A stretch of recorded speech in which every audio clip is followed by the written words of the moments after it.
Two everyday cards, one big question. Which one really delivers? On the left, the simple, budget-friendly debit card.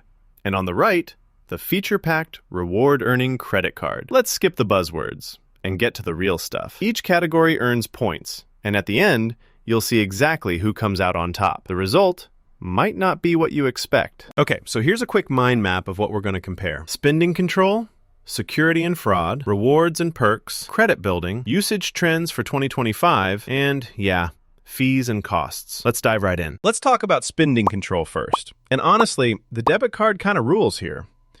With debit, you're spending your own money, so there's zero chance of racking up debt, and it helps you stay within your budget. Every swipe instantly pulls funds from your account, so it's super transparent. The downside?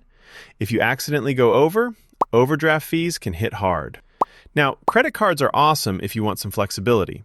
You can spend and pay later, but here's the kicker. If you mess up and don't pay off your balance, you get hit with high interest, and that debt can start to pile up. So, on spending control, debit wins. Next up, security and fraud. Debit cards now have better chip tech and those helpful real-time alerts, which is pretty sweet. But there's a catch. If someone hacks your card, your bank funds are at risk, and protection's a bit weaker. Credit cards absolutely crush it here. If you get scammed, your max loss is just $50, and there's seriously strong fraud protection. So for peace of mind, credit cards take the crown on security. All right, let's talk about rewards and perks. Honestly, debit cards are kinda lacking. You're probably not going to see much in the way of cash back or perks. Credit cards, though, that's where things get exciting.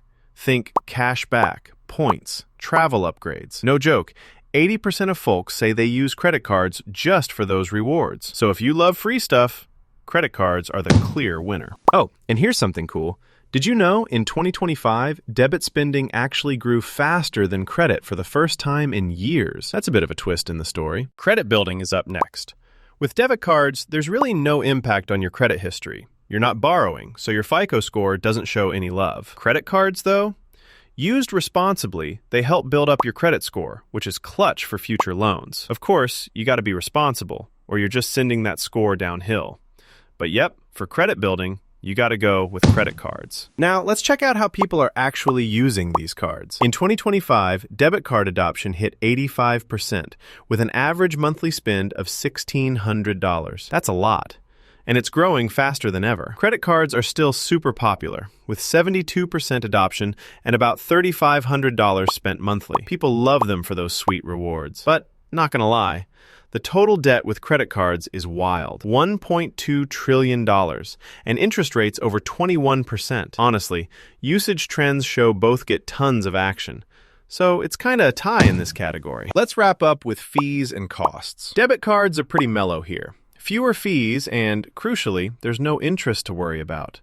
If you slip up and overdraw, you'll pay fees, but that's about it. Credit cards lure you in with rewards that can offset some costs, which is cool, but those high APRs, like 21% plus, and cash advance fees, that's just, ugh. So for costs, debit cards come out ahead. All right, let's lay out all those categories side by side on a radar chart.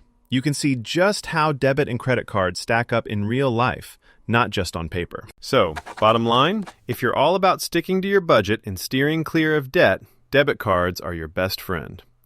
But if you want killer rewards, top-notch security, and a credit score boost, and you can pay it off every month, credit cards are the way to go. If you found this helpful, hit that subscribe button. Turn on the notifications so you don't miss the next